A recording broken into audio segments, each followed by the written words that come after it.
बड़े लोग हैं जो भ्रष्टाचारी हैं, या नेता लोग भी कह सकते हैं, कुछ सारे नहीं, और कि जो हमारी ठगी की दुकानें थे ये आदमी बंद करवाने लग रहा है। तो बिकवाने वाले चोर डीएसपी था वो, गंदा आदमी, नीच कीड़े पड़ेंगे उसको देख। क्योंकि भाई साहब, अगर आप 5 किलो वजन की, अगर वजन तो लें, इतनी दवाइयाँ खाई हैं, 5 किलो वजन हो जाए उनका 1.5 महीने में। आईजी था रवि किरण माट्टा, चोर है वो भी। मैं उसके ऑफिस में गया, उसने मुझे अपील के लिए बुलाया, तो मैं, जांच बाद में होती है, आज तक इतिहास उठा के देख लो, लेकिन आज तक उनकी जांच नहीं हुई। वो बेचारा आईपीएस रगड़ा गया।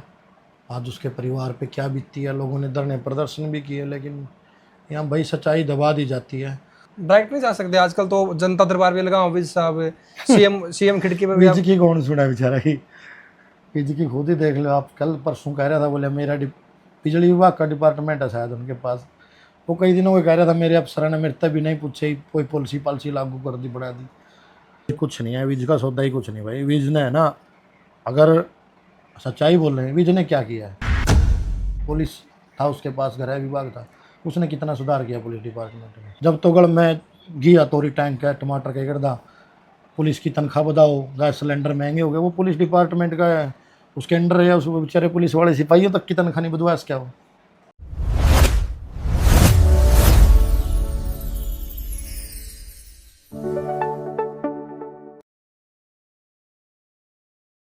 राम राम भाई साहब ने खुल के बोल लाडले के नए पॉडकास्ट में आप सभी का स्वागत है। आज के जो हमारे मेहमान हैं उनका परिचय शायद मुझे देने की आवश्यकता भी नहीं और मेरे पास शब्द भी कम है। हिंदुस्तान आज के दिन में अपना 80वां स्वतंत्रता दिवस मना रहा है, तो क्या हम सच मायने में आज़ाद हो गए? 15 अगस्त 1947 को हम आज़ाद हुए थे। भारत ने अपना संविधान अपनाया, अपनी कानून व्यवस्था अपनाई। संविधान भारत का संसद में तय होता है और उसको लागू करने की जिम्मेवारी हमारी प्रशासन की रहती है, जिसमें मेन काम हमारा पुलिस प्रशासन जो ऑन ग्राउंड काम करती है, उनका एक बहुत बड़ा योगदान रहता है कि जो कानून बनाए गए हैं उनकी पालना सही से हो। क्या वो पालना सही से हो रही है? क्या नीचे स्तर का जो पुलिस अधिकारी है वो अपना काम सही से कर पा रहा है? आज की कहानी शुरू होती है एक छोटा बच्चा जो 5वीं क्लास में एक पुलिस का किरदार एक नाटक में निभाता है, और वो उसको इतना भाता है कि उसने पुलिस में जाने की सोच ली। 2011 में वो पुलिस में भर्ती हुए। धीरे धीरे समाज की तरफ बढ़े तो समाज सेवा का भी कार्य उन्होंने बहुत किया। बहुत सारे ऐसे गरीब बच्चों की उन्होंने शादियां करवाई हैं, गरीब परिवारों के उसने घर बनवा करके दिए हैं। और मज़े की बात यह है कि आज तक उन पर एक पैसे के भ्रष्टाचार का आरोप नहीं लगा है। पुलिस में जब वो कार्यरत थे उनके विचारों में भगत सिंह जिंदा था। भगत सिंह कोई नाम नहीं है, भगत सिंह एक विचार है जिन्होंने उनके आदर्शों पर चलते हुए अपने कार्य का वहन किया। हरियाणा के कैथल ज़िले में एक टीम बनाई जाती है जिसका काम होता है हरियाणा में बढ़ रहे नशे को रोकना। जो चिट्टा स्मैक, जिसकी ग्रस्त में पूरा हरियाणा लगभग आ चुका है, और कैथल शहर भी इस नशे से चूका नहीं है। एक टीम बनाई जाती है जिसकी अगुवाई एक वो बच्चा कर रहा था जो 5वीं क्लास में पुलिस अधिकारी बना था एक नाटक में। लेकिन समय का रुख एक जैसा नहीं रहता, समय पलटता है। जिस अधिकारी ने अपनी जी जान की बाजी लगा रखी थी नशे को रोकने के लिए, वो खुद एक साजिश का शिकार हो जाता है। समाज में हजारों दुश्मन पाल लिए थे। अगर कोई पुलिस अधिकारी नशे के खिलाफ अपनी आवाज़ उठा रहा है तो जो नशा व्यापारी है वो उनके अगेंस्ट खड़े होंगे, किसी ना किसी तरीके से उनको दबाने की कोशिश करेंगे, उनको खरीदने की कोशिश करेंगे। लेकिन इंसान तब टूटता है जब घर के ही उसके खिलाफ हो जाए। आप समाज में हर किसी से लड़ लोगे लेकिन अपने घर वालों से कभी नहीं लड़ पाओगे। आदर्श नहीं झुके, गर्दन नीचे नहीं हुई, अपना कार्य करते रहे, और कार्य करते करते उनके नाम के आगे लग गया डिसमिस। हाँ जी, आज के हमारे मेहमान है डिसमिस पुलिस अधिकारी भाई सुनील संधू। भाई साहब नमस्कार भाई। बहुत बहुत स्वागत है खुल के बोल लाडले में। बिल्कुल, आपका भी स्वागत है भाई जी। हमारे कैथल में आने के लिए। तो भाई साहब अब आपको मैं डिसमिस पुलिस अधिकारी बोलूँ या फिर एक जो समाज मर्जी सेवी बोलो बोलूँ, भाई। एक सोशल मीडिया इन्फ्लुएंसर बोलूँ? जो मर्जी बोलो, जो आपको ठीक लगे, लेकिन समाज सेवी मत बोलो, क्योंकि समाज सेवी नाम से मतलब कोई भी लगा लेता है या लगा देते हैं। ये बहुत बड़ा एक नाम है और इसको बरकरार रखना भी बहुत बड़ी बात है। नाम का आगे सस्पेंडेड लग जाओ, कितनी तकलीफ हो भाई साहब? नहीं, कोई तकलीफ नहीं होती मेरे को तो भाई, कोई तकलीफ नहीं हुई। सस्पेंडेड एक अलग है, एक मतलब एक बर्खास्त हाँ, अलग है। डिसमिस हो गया। अगर आप ईमानदारी से कोई काम कर रहे हैं अपना 100% दे रहे हो, अ, जो मतलब आपकी जिम्मेवारी भी नहीं है, ड्यूटी भी नहीं है, कर्तव्य भी नहीं, वो भी आप निभा रहे हो, और अच्छा करते करते अगर आप पर कोई झूठे आरोप लगा देता है तो दुख तो होता है। लेकिन अगर बड़े बुजुर्गों की सुने, जो आदमी कोई थोड़ा सा पॉपुलर हो जाता है अच्छे काम करके, देखो पॉपुलर होने के तरीके बहुत हैं। किसी को गाली दे के हो जाओ, किसी से कंट्रोवर्सी कर लो, कहीं बाहर बैठ के किसी को ऊपर एलिगेशन लगा लो, और एक जनता के बीच में रह के और एक उस जनता का प्यार जीतना, ये मतलब जो बड़े लोग हैं, जो भ्रष्टाचारी हैं या नेता लोग भी कह सकते हैं, कुछ सारे नहीं, और कुछ इन्फ्लुएंसर भी कह सकते हैं, उनको बड़ी जलन होती है, समाज सेवियों को भी जलन होती है इस चीज़ की कि जो हमारी ठगी की दुकानें थे ये आदमी बंद करवाने लग रहा है, तो उससे जलन हो जाती है। इस मामले की भाई साहब शुरुआत करते हुए है? शुरुआत तो कलायत में हमने बहुत ज़्यादा मात्रा में नशा पकड़ा। नशे की दुकानें 90% मेरे हिसाब से हमने बंद करवाई। क्या बात है। और वहाँ की पब्लिक से पूछो जाके, मतलब मेरे कहने से भी कुछ नहीं होता। जो वहाँ के सम्मानित लोग हैं, जिनको लगता है कि हमने अच्छा काम किया, पूरे कैथल ज़िले में पूछो कि हमने गलत किया ठीक किया, तो पब्लिक ही बताती है। तो वहाँ ये जब बम पकड़ते थे, कुछ कर्मचारी थे करप्ट, उनको पहले भी बता देते थे, लेकिन हमने उसका भी रास्ता निकाला, फिर भी पकड़ा। तो वहीं से ये जलन शुरू हुई थी, और ये चलते चलते एक दिन एक ऐसे मोड़ पे आ गई कि ये जो बिकवाने वाले थे, बिकवाने वाले चोर, डीएसपी था वो, गंदा आदमी, नीच कीड़े पड़ेंगे उसको देख लेना। क्योंकि अगर नशे की कमाई, नशा बिकवा कर हम अपने बच्चों की रगों में या उनके लिए प्रॉपर्टी जोड़ रहे हैं, तो एक दिन वो अपने बच्चों के अंदर से ही निकलेगी, वो भुगतेगा। उन्होंने एक गिरोह ने अपना मतलब पूरा ऐसा पैनल तैयार करके मेरे ऊपर जो आरोप लगाए, सब झूठे। क्योंकि झूठ जो पता ही लग जाता है, अगर मैं कैमरे के सामने हूँ ऐसे भी झूठ बोलता हूँ, तो चेहरा, आंखें और जुबान लड़खड़ाना ये चीज़ें बताती है कि झूठ है या सच है। क्योंकि इतना एक्सपीरियंस तो अपना भी हो गया यार, 15 साल की तो नौकरी होगी, कि आदमी का हम चेहरा पकड़ देख के ये बता देते हैं कि झूठ बोल रहे हैं सच बोल रहे हैं। हरियाणा के अंदर पिछले दिनों एक मामला हुआ जिसमें एडीजीपी लेवल का अधिकारी इस मैंने ये चीज़ जो आप बोलना चाहते हो मैंने बोल दी। मैं आपसे बता देना चाहता हूँ, जब जैसे मेरे को डिसमिस किया, वो आरोप लगाए, तो मैं, मेरे परिवार ने, मेरे यार दोस्तों ने मुझे चुप ही रखा, नहीं बोला नहीं आप मत बोलो, आप पहले ठीक हो जाओ।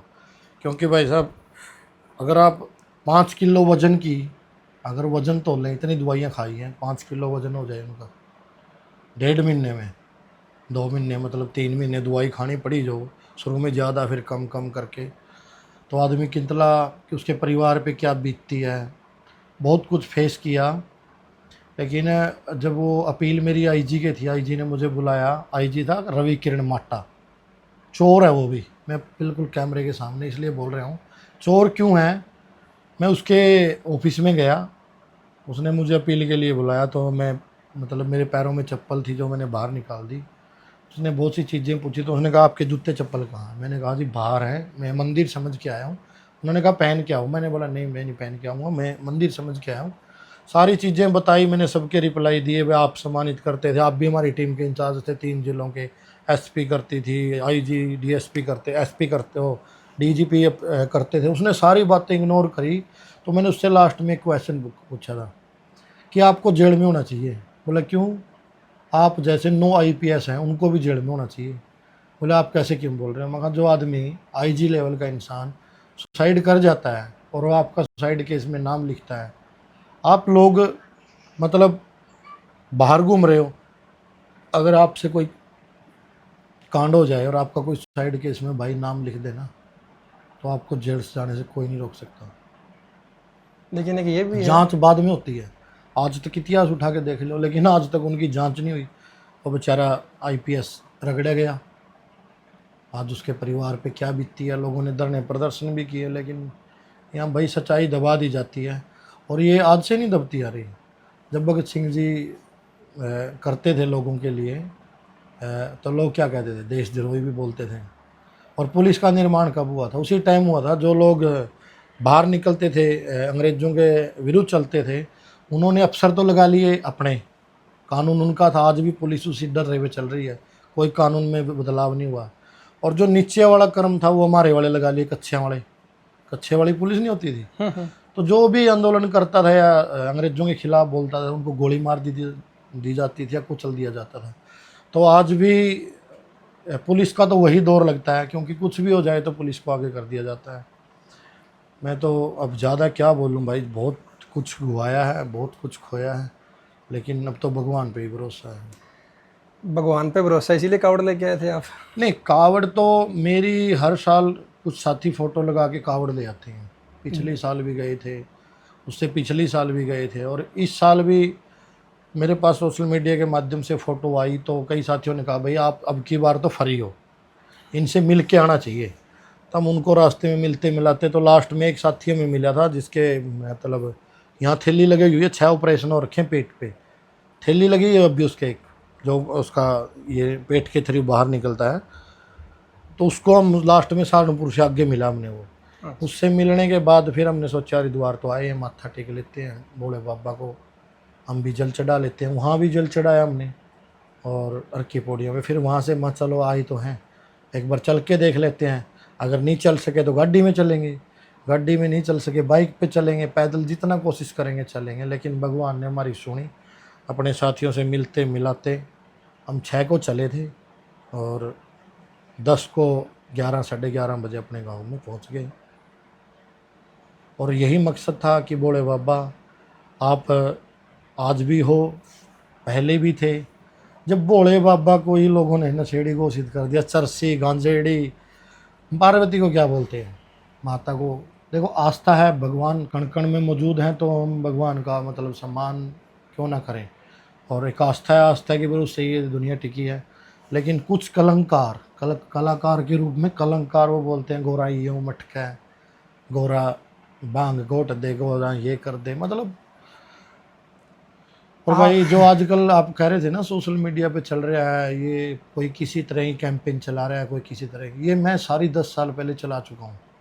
कलाकारों के ऊपर भी मेरा लाइव देख लेना, हर चैनल पे है। देखे भाई ये गंदे गाने मत गाओ, सोशल ये जो गंद मचा रखा है। जब टिकटॉक थी बंद हुई, उस टाइम भी हमने अब टिकटॉक पे ही शुरुआत की थी, भाई ये बंद होना चाहिए। वो टिकटॉक तो उड़ गई थी, हम तो यही चाहेंगे चाहे सारा सोशल मीडिया उड़ जाए, लेकिन ये गंद ख़त्म होना चाहिए भाई। और ये आजकल आप देख रहे हो भाई, जगह जगह ये दी जा रही है धमकियाँ, डकैती हो रही हैं। अभी करनाल में मर्डर हो गए, फिर हिसार में मर्डर हो गए, वहाँ दादरी में गोलियां चल रही हैं। कानून व्यवस्था नाम की कोई चीज़ लग नहीं रही कि है। और डर लगता है बाहर निकलते हुए कि सुबह जाएंगे शाम को वापस ठीक आएंगे कि नहीं आएंगे। ये बातें हमने हरियाणा की बातों में पूरे हरियाणा कवर कर लिया आपने। जी मैं जो ज़्यादा बातचीत है वो मैं आप पे थोड़ी सी ज़्यादा केंद्रित रखूँगा। जी जी जी। आपका जब ये डिसमिसल हुआ तब खाप पंचायतें भी सामने आई थी, बाड़ू खाप शायद सामने आई सारी थी। आई थी, कल बहुत सी खापें आई थी बिल्कुल आई थी। तो अभी उनका क्या रिस्पॉन्स है? वो तो आज भी कह रहे हैं भाई आप कोई करो, कुछ करो, हम आपके लिए सीएम के पास जाएं, यहाँ जाएं वहाँ जाएं। तो सामाजिक संस्थाएं, युवा जवान बुजुर्ग, गांव के गांव, और खिलाड़ी कलाकार बहुत मेरे उसमें आए थे। मतलब मेरे को तो 36 बिरादरी का भाई भाईचारा आया था मेरे साथ। लेकिन मैंने सबको एक ही चीज़ कही थी, भाई ज़रूरत पड़ेगी तो बुलाएंगे। मैं नहीं चाहता कि मैं कोई शक्ति प्रदर्शन करूं, पब्लिक इकट्ठी करूं, क्योंकि मैं इनको सबको भाई मानता हूं। कोई मेरे लिए आए, कोई रास्ते में कोई हादसा हो जाए, जैसे कोई कावड़ लेने गया है, बहन की कोथड़ी देने गए हैं लोग, एक्सीडेंट में कुछ हो जाता है तो कलंक पूरी ज़िंदगी रहता है। तो मैंने सोचा कि इकट्ठा करने से कोई फ़ायदा नहीं है, हम अपनी लड़ाई कानूनी तरीके से लड़ेंगे, और वो लड़ने की पूरी कोशिश रहेगी, वह लड़के जीतेंगे। एक क्या करेंगे जी, ताली एक हाथ तक कौन बजे? आपसे क्या कुछ गलती हुई कि जो ये सारा मामला इतना बड़ा बखेड़ा बढ़ यही तो समझ में नहीं आ रहा मेरे से गलती क्या हुई। अब एक बात, अगर मेरे से गलती हुई है तो मैं आरटीआई लगाने लग रहा हूँ 4 महीने से, मेरी आरटीआई का जवाब नहीं मिलता। अपीलों में चली गई, अपीलों में भी जवाब नहीं मिला। मतलब एक आदमी आरटीआई लगाने लग रहा है, मेरा क्या कसूर था, या जो भी मेरे ऊपर आपने एलिगेशन लगाए उसकी आरटीआई लगा रहे हो। भाई ये जांच हुई थी, इसका रिप्लाई दो, जांच में क्या हुआ, किसका दोष था, कुछ नहीं। जो मेरा डिसमिसल ऑर्डर है उसमें ये लिखा हुआ है कि आपने फेसबुक पे डाला, ये डाला, वो डाला, आपने बखेड़ा खड़ा कर दिया, लोग आपकी समर्थन में आ गए, फलाने फलाने बाबे आ गए, फलानी खापें आ गई, माहौल ख़राब हो गया, आपकी जांच नहीं हो सकती। यार जांच नहीं हो सकती, क्यों नहीं हो सकती भाई? 16 से और 28 तारीख तक आप मतलब एक सिपाही हवलदार की जांच नहीं कर सकते? एक डीएसपी पे ये चीज़ें बोल रही हैं भाई, इसने मेरे ऊपर ये चीज़ बोली कि आपको स्मैक में अंदर फंसाऊंगा, आपके सामने बोल लिया। आप भी डीएसपी और 2 डीएसपी और एक मैं हूँ। जांच तो ही पड़ी है, उस डीएसपी को ले जाके उसका गुरु ग्रंथ पे हाथ रखवा लो जिसके कमरे में हुई है। और जो जिसने धमकी दी है वो यादव है, श्री कृष्ण भगवान के उस पे, उसके बच्चों के सिर पे हाथ रखवा लो। जांच तो ही पड़ी है यार। आप डीएसपी यादव जी की बात कर रहे हैं? हाँ, मैं नहीं कर रहा। आप अपने इस पे चैनल पे डाल देना, पूछ लेना लोगों से कि ये गंदा आदमी जब जहाँ जहाँ ड्यूटी करके आया कैसा आदमी है। जब मैंने सोशल मीडिया पे डाला था, कमेंट पढ़ लेना आप, उसमें इसके हजारों एलिगेशन इसके ऊपर लगा रखे हैं लोगों ने, मैसेंजर के माध्यम से भेज रखे हैं। जहाँ रहा इसने वैसे ही काम किए हैं। पुलिस कितनी ईमानदार है? पुलिस 100% ईमानदार है। 100%। जो पुलिस में काम करते हैं मतलब बड़े लेवल के हैं, उनमें जैसे अभी एक आईपीएस पकड़ा था, गहलावत क्या नाम था, 3 करोड़ की रिश्वत में, उसकी वाइफ भी अच्छे रैंक की नौकरी पे है। तो उस गंदे आदमी को आप क्या बोलोगे? एक सिपाही, उसकी मजबूरी है या उसका लालच है, चौक के ऊपर 100 रुपये ले लेता है किसी ट्रैफिक वाले से, वीडियो बन जाती है, पुलिस वाले ही शेयर करते हैं, उसको घुमाते हैं पूरा, ये पकड़ा गया, वो पकड़ा गया। वो आईपीएस पकड़ा गया, किसी ने नहीं घुमाया, थोड़े दिन बाद बाल भी हो जाएगा, बाहर भी आएगा। तो ये छोटे कर्मचारी है ना, उसमें कुछ % हैं जो जैसे फिल्मों में देखते थे हम, झूठ को कैसे सच बनाना है और सच को कैसे झूठ। जो फिल्म में पुलिस की जो छवि बिगाड़ी गई है, पुलिस को जो तरीके दिखाए गए हैं कैसे पैसे लेने हैं, और भाई बहुत लोगों की मजबूरी भी है, पैसे दे दे के नौकरी भी लगे हुए हैं, सामने नहीं बोलेंगे कैमरे के, बहुत है पुलिस में जो पैसे दे दे के जॉब पे लगे हुए हैं, वो पैसे भी पूरे करेंगे कहीं से, तो करेंगे कि नहीं करेंगे? करेंगे। तो उनकी मजबूरी है, वो ब्याज भी नहीं पूरा होता, तनख्वाह है ही नहीं है। तनख्वाह कितनी थी उस टाइम? अब मेरी 15 साल में जाके 55,000 रुपये हुई है। अगर खर्चों के हिसाब लगाएं, अगर मैं गाड़ी लेकर चलूँ बड़ी, भाई ये ले लिया, वो ले लिया, शौक बड़े बड़े रखूँ, तो भाई नहीं पूरे होंगे। बड़े शौक तो वही आपको हाँ, अपराध की तरफ लेके जाएंगे। और रही बात पुलिस में, मतलब कई प्रकार की सेवाएं हैं। जैसे एक आईओ होता है पुलिस में, एक आईओ की जो ड्यूटी होती है, उनको फाइलों के खर्चे नहीं मिलते, उनको रिश्वत देनी पड़ती है आगे, वो रिश्वत देते हैं बेचारे। डिपार्टमेंट में मतलब है बहुत सी चीज़ें हैं, अपने फाइल जब चलान वो करते हैं कोर्ट में भी देनी पड़ती है। पीछे पकड़ा नहीं था हिसार में एक AAG, वो क्या था, कोई DDO पता नहीं कौन था, उसने वो जो फाइल कोर्ट में करते हैं ना पुलिस की, उस पर पैसे ले रहा था, पकड़वा दिया था। तो भाई बहुत कुछ है, कोई केस है। ये जो घूमते हैं ना डीएसपी, ये मैंने 2-2 बीर में बिकते देखे हैं यार। बोले फलानी चौकी इंचार्ज मेरे लो 4 बीर भेज दिए कोटे, मतलब ये औरों पर तो आरोप लगावा है। दूध का दूल्हा कोई नहीं है भाई, किसी के अखबार छप जाते हैं और किसी के रह जाते हैं। दूध का दूल्हा बहुत कम लोग हैं, लेकिन कोई डिपार्टमेंट ऐसा छूटता नहीं है जिसमें रिश्वत नहीं है। पुलिस बदनाम ज़्यादा है और कई बार ऐसे कांड कर देती है पुलिस। देखो आपने पीछे देखा हुआ ढींग मंडिया इसी एरिया था, फीम पकड़ लेते हैं, उसमें से 10 किलो तो एक पुलिस वाला ही बेच देता है। कई बार मैंने सुनी है जी, चूहे खा जाओ फीम फाम। वो पीछे अखबार में ही आई थी स्मैक, तो क्या था चिट्टा, बोले इतना तो चूहे खा के, मतलब झूठ ऐसी बोल देते हैं ना, मतलब। और एक वो था पीछे फतेहाबाद की आई हुई थी, एक SHO बोले 150 पेटी बेच गया।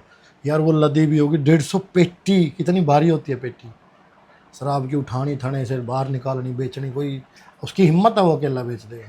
अभी एक चुटकुला याद आ गया, वो एक पुलिस वाले नाके पे ट्रक को रुकवा लिया, तो ड्राइवर बोलता भाई साहब छोड़ दो, इसमें सिर्फ नमकीन नमकीन है। रबला नमकीन चाहिए, दारू अपने सवेरे पकड़ ली थी। तो भाई पता क्या है यार, जैसे एक पटवारी है, पटवारी ने रिश्वत ले ली, कोई किसी को नाजायज़ तंग करता है, कई बार पकड़वा देते हैं, लेकिन लोग बड़े लालची हैं। अपनी भाई मेरी थोड़ी है ना इस साइड कर दी है, पड़ोसी की ज़मीन अब अपने स्वार्थ के लिए देते हैं, तब तो कोई बोलता नहीं है। जब कोई नाजायज़ तंग करता है और पैसे देने पड़ जाते हैं, तो पकड़वाते भी बहुत हैं, डरते भी बहुत हैं पकड़वाते हुए। आपने अभी थोड़ी देर पहले बोला कि आपने कुछ टाइम पीरियड का नाम लिया कि उस टाइम पीरियड में एक वो हेड कांस्टेबल की जांच नहीं करवा पाए, एक हेड कांस्टेबल ने जो शिकायत की थी उसकी जांच नहीं करवा पाए। तो क्या इसके पीछे रीजन यही है कि वो आदमी एक हेड कांस्टेबल है कोई? यस, ये छोटे कर्मचारियों के साथ होता है। और पता क्या है, देखो चमचे होते हैं, जैसे एसपी है, एसपी का ओएसआई, उसका रीडर, वो उसके सबसे बड़े चमचे हैं। एसआईएस जो जिले का होता है, वो जैसे एसपी को चलाते हैं वो ऐसे ही चलता है। एक एसपी आ गया, जैसे आप कहीं, मैं आपके बादली में जाके एसपी लग गया, कोई भी लग गया, उसको थोड़ी पता है यहाँ क्या हो रहा है। वो पहली बार भर्ती हुआ, पहली पोस्टिंग, उसको वो चलाते हैं चमचे। कई बार तो एसपी को जब पता लगता है उसके नाम से ही रिश्वत ले रहे हैं। क्या बात कर रहे हो? एसपी को बाद में पता लगता है बस तेरे नाम से ही कांड करते हैं भाई, हैं तो भाई ये मतलब ये होटल है, बोले छापे मार दिए, सब फॉर्मलिटी है भाई।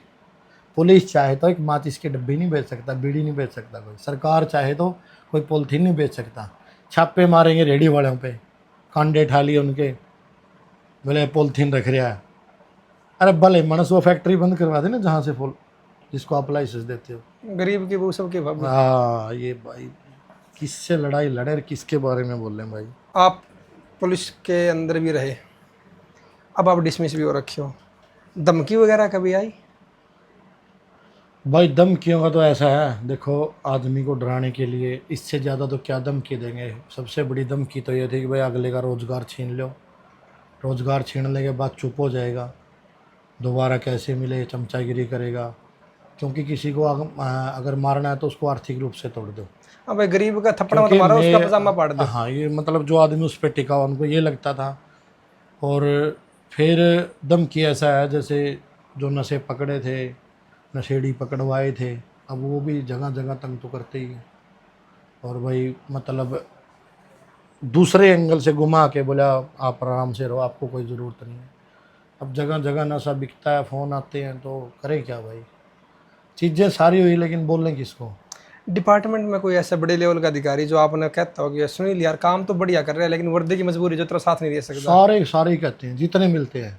मुझे नहीं पता पीछे से क्या बोलते हैं, लेकिन जो मुझे रोड पे मिल गया या जिसका भी फ़ोन आया, सारे यही बात बोलते हैं। कल एक खिलाड़ी एएसपी मिला था परसों, मैं रास्ते में मिला था, मुझे कहीं बैठे थे हम कावड़ यात्रा में। हाँ, तो उसने भी कहा यार नुका यार मुझे पता है आपकी कोई गलती नहीं है। वो भी एक किसी पंगे में जा रखा 10 महीने से, वो लाइन में बैठा है बेचारा। वो भी बता रहा था, बोले यार मैं महाजी बहुत सी चीज़ें हैं। जिस दिन पुलिस सुधर गई मेरे भाई, सरकार ने फ्री हैंड कर दी और ईमानदारी से पुलिस ने ड्यूटी करी, तो सब करप्शन सब खत्म हो जाएगा। यो मेरा भी मानना है कि अगर आम आदमी इन समस्या खड़ा हुआ है, शुरुआती जो कुछ भी अपने के लिए हादसा हुआ है, आप पुलिस चौकी में जावा, अगर निचले स्तर पर अगर यह चीज़ ठीक हो जाओ ना, एक पुलिस कर्मचारी भी अगर अपनी ड्यूटी ईमानदारी से करते बिना किसी नेता का दबाव में आके, तो मैं नहीं कर सकता। 90% काम सोल्व हो जाओगे जी। नहीं 100 की 100%। अगर ये एक पुलिस है, अब पुलिस को लोग गाली बोल रहे देते हैं, क्यों देते हैं?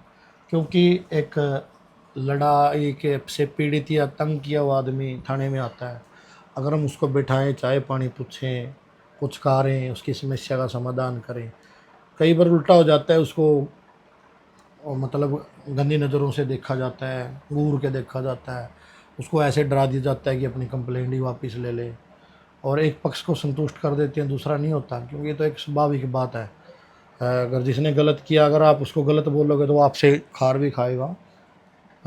तो ये बहुत सी चीज़ें हैं। तो भाई अगर जिस दिन पुलिस मतलब वो आईपीएस आएंगे, ये कहेंगे भाई हाँ इन हमने जो सही है सही को सही करना है, तो उस दिन सुधर जाएगा। सुधार की कितनी ज़रूरत है और कहाँ कहाँ ज़रूरत है अभी? सुधार की तो 90% ज़रूरत है, 90%। जो उनसे छोटी मोटी भी रिश्वत ले वन्यों के भाई साहब ये ऊपर तक जावा, तो ऊपर ये कित तक जावा है यार? भाई जो लेवा उनती पता है भी कि कित तक जावा है। नहीं, आप भी डिपार्टमेंट में रहे हो, नहीं, आपने मैंने कभी तो ली आपने नहीं रिश्वत ना। नहीं ली, लेकिन आपका आसपास तो होंगे ना इसे। आपने एक बात बताऊं यार, जब अपने पास आप किसी पे आरोप लगा दें तो वो पूछते हैं भाई आपके पास क्या सबूत है। जब अपने पास सबूत ही नहीं है, सबूत तो जब वो होगा नहीं जब आपके सामने हुई, मेरे सामने हुई, तीसरा करने वाला दो हम है। अगर अपन दोनों कहें हाँ भाई इसने करी है फिर तो बात ठीक है। अगर आप बोलो नहीं, मैं कहूँ भाई इसके सामने हुई थी, आप कहो जी नहीं ना मुझे नहीं पता, मतलब ना आप उधर बोल रहे ना उधर बोल रहे, और एक दूसरे पे तो आरोप प्रत्यारोप लगते ही रहते हैं। आपने इतने नशे करने वाले अंदर करवाए, नशे बेचने वाले अंदर करवाए, ऐसा कितनी बार होया कि आप सवेरे जिसने थाने में जमा करवा के आए हो और वो अगले दिन आपने सवेरे आके बोल रहे हो हाँ अगला दिन भाई, ही नहीं, शाम नहीं, शाम ने? शाम नहीं मेरे को कोई लाजमी बताता है कि वो तो जाली है भाई घर, उसके गांव में पता लगता है कि वो जाली है घर। इतनी त्वरित कार्रवाई? हाँ बस ऐसा ही है भाई, बहुत बार हुआ है ऐसा। तो उस समय लगा कि यार मैं क्या करने लग रहा हूँ, किस लिए करने लग नहीं रहा हूँ? लग गया बहुत, तभी तो दिमाग खराब हुआ है ना भाई। मैं करता हूँ, पकड़ के लेके आते हैं हम और वो छोड़ देते हैं। तो इसकी हमारा इंचार्ज था डीएसपी, उसको बोलते हैं, वो कंधा मैडम से मिलो, मैडम से मिलते जांच कराऊंगी, जांच जूंच कोई होनी नहीं थी। जांच क्या हुई? तो सिर्फ आम आदमी को जांच के मामले में नहीं घुमाया जाता, अपने बस जो कर्मचारी हैं उनको भी जांच के सबको ही घुमाया जाता है भाई। सब ने एक लाठी आकर रखे है। जो इनके हिसाब से नहीं चलता उसका तो यही है भाई। एक तरफ सरकार बोलती है भाई नशा रोको, हमारे युवाओं को अब स्टेडियम की सरकार तो बोल रही है, लेकिन सरकार ने छोड़ किसके ऊपर रखा है? सरकार ने आपके ऊपर छोड़ दिया, और अब आपके नीचे वाले आपका ही नहीं कहा मान रहे, आपके हिसाब से चल ही नहीं रहे। तो आप भी सरकार तक पहुंच सको हो, किसके थ्रू पहुंचे?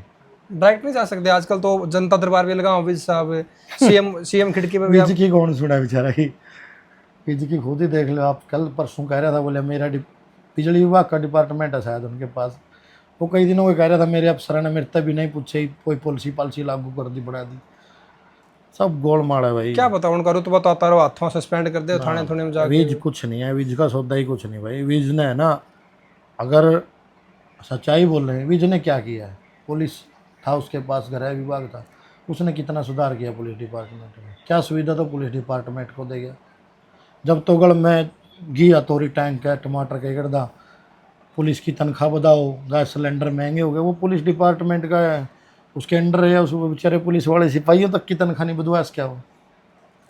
अगर नहीं कुछ कर सकता इस्तीफा दे दे भाई, कोई ज़रूरी थोड़े उसने। अभी आपने देखो नशे के खिलाफ आपने बहुत काम किया, हर घर तिरंगा यात्रा आपने शुरू करी थी। हर मैं घर तिरंगा अभियान हमने चलाया था। पेड़ पौधे भी आपने बहुत लगाए हैं। अभियान भी हमने शुरू करा था यो, बस स्कूलों तक लेकर गए हम। स्कूलों में इस सरकार पता क्या है, सरकार के पास जो चीज़ें हैं ना, सीआईडी है। हम कुछ एक्टिविटी करते हैं तो सीआईडी के माध्यम से सरकार तक जाती है। तो जो सीआईडी में या उनके और नीचे बैठे ना देखने वाले, वो उनको, क्योंकि उनको तो पैसे से फुर्सत नहीं है अंधों को, लेकिन वो कई बार हमारी चीज़ों को उठा लेते हैं, कॉपी कर लेते हैं, उसको थोड़ा बहुत चेंजमेंट करके वहाँ चमचागिरी करते हैं ऊपर कि ये चीज़ करो जी, इससे पब्लिक में अच्छा मैसेज आएगा। क्योंकि वो देख रहे हैं एक सिपाही कर रहे हैं और पब्लिक उसका साथ दे रही है, तो वो चीज़ें वो चोरी कर लेते हैं। और उस सिपाही को आगे क्यों नहीं आने देते? वो उसके ऐसी नज़रों से देखते। एक बार सीएम ने सम्मानित करे थे हम, मनोहर लाल खट्टर जी ने, शायद वहाँ मैं अकेला सिपाही था, बाकी सारे बड़े रैंक के थे। जिनका कंधे पर मजबूत कोई सितारे दो हुए हैं। तीन स्टार था, कोई एसपी था, कोई डीएसपी था। तो मेरा नंबर है ना 3-4 आदमियों के बाद आया, और मेरी अचीवमेंट के हिसाब से मेरा होना चाहिए था पहले। तो मतलब वहाँ देख के जैसे बराबर में बैठे हैं ना, अभी ओपी सिंह जी थे डीजीपी, उन्होंने हमें बुलाया। जो ये कहते हैं ना सोशल मीडिया पे वीडियो डालते थे, उन्होंने इसीलिए बुलाया कि बहुत अच्छा काम कर रहे हो, सोशल मीडिया पे वीडियो डालते हो, आप लोगों के इतने फॉलोवर हैं, लोग आपको सुनते हैं। जैसे यहाँ ओपी सिंह जी बैठे थे, उनके पास अम्बाड़ा कमिश्नर बैठे थे, उनके बराबर में मैं बैठा था। तो यहाँ 2 आईपीएस बैठे थे, एक लेडीज़ थी, एक जेंट्स थे, और बाकी और भी लोग थे, इन्फ्लुएंसर भी थे। तो वो जो मतलब देखने से ही, आंखों से ही पता लग जाता है कि आईपीएस को ये लगता है कि भाई सिपाही हवलदार की कुर्सी मेरे बराबर में क्यों बैठा है, ये जलन होती है। लेकिन अब मैं बोलूँ तो कमिश्नर साहब ने और ओपी सिंह जी ने तो बड़ा रिकॉर्ड किया, बड़ी इज्जत करी कि भाई देखो इतने लोग आपको सुनते हैं, देखते हैं। लेकिन वो 2 नए नए लौंडे थे, उनको ये लगा कि भाई ना, ये देखो, मतलब बातों से ही लग जाता है। अगर हम उनसे बात करें या वो हमको ऐसे नज़रों से देखते नीचे नीचे। एक जो आउट ऑफ टर्न प्रमोशन मिलती है उसमें नहीं मिली आपने, जब इतना कुछ कर अरे रखा भाई था तो? प्रमोशन प्रमोशन कुछ नहीं चाहिए अपन सिर्फ एक ही चीज़ है भाई, ईमानदारी से काम करो। क्योंकि यार ये जो देखते हैं ना पीछे बहुत चीज़ें हैं, अभी टाइम लगेगा, बोल लेंगे टाइम आएगा तो। अभी तो आप रहने दो, मत छेड़ना दर्दानु, कैसे कहता है ना गुरदास मान। दर्द छुपाया नहीं जाना। हाँ, कोई बस। बात नहीं, फिर आ जाओगे, फिर हाँ बैठांगे। बिल्कुल, फिर करेंगे भाई साहब। अभी तो वेट कर रहे हैं सरकार का भाई, या तो जी अपना इस्ती संभाल लो सिस्टम ने, नहीं तो भाई आना पड़ेगा एक बार तो। मेरा सवाल था कि आप समाज सेवा तो जुड़े रहे हो, आप अपने आप में समाज सेवी नहीं मानते, अपने आप पर वो टैग लगाना नहीं चाहते, नहीं, वो नहीं, वो बात अलग है, लेकिन आप सोशल मुद्दा पर जुड़े रहे हो।